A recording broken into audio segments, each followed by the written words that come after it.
So if you figured out what your nail biting habits are, first let's see what it actually feels like to use the lower body to support the upper body, or to use our built-in chair to support us in a seated position. The type of chair you're sitting in doesn't have that big of a difference, except for one important thing, and that's the fact that you don't want to have your knees above your hip joints. No longer can the lower body support the upper body. Okay, so let's try it together.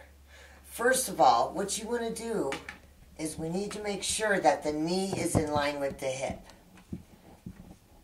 You see you have your hip joint. You could be looking at a mirror with this, because we don't want this. You see the knee is not in line with the hip joint here. We want the knee in line with the hip joint.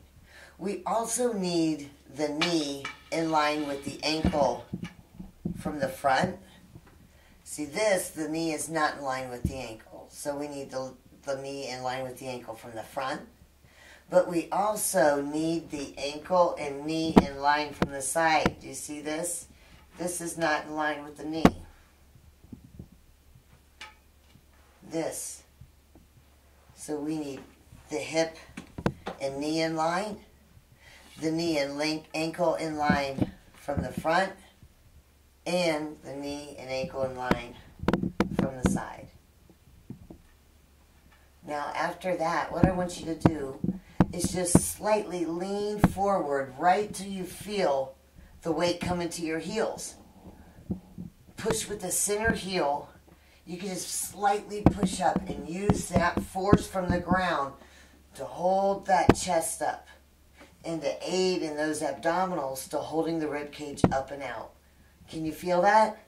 I know it's difficult to hold, but this is strengthening your core. Feel your legs and your glutes there. Mine are hard. You can really feel your legs supporting your upper body, and this is using your built-in chair in the seated position. Our neck has the dynamics to move in so many different ways. The object is to try to maintain a neutral neck as much as you can throughout the day.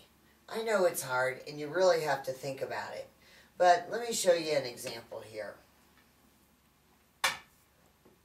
Now you can see in this posture from the side, which most of us are in every day, because we're sitting and driving. So you can see here that my nose is before my nipples, and you'll hear me say this posture cue that you need to get your nipples before your nose. You see how that happens?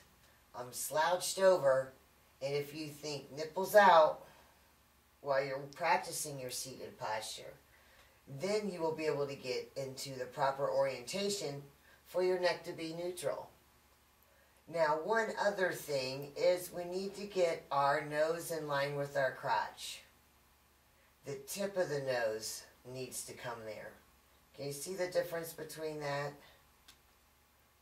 Between this and this. So, we want to get the nipples before the nose and the nose in line with the crotch. Lean forward from the hips, push with the heels to help the abs hold the rib cage up.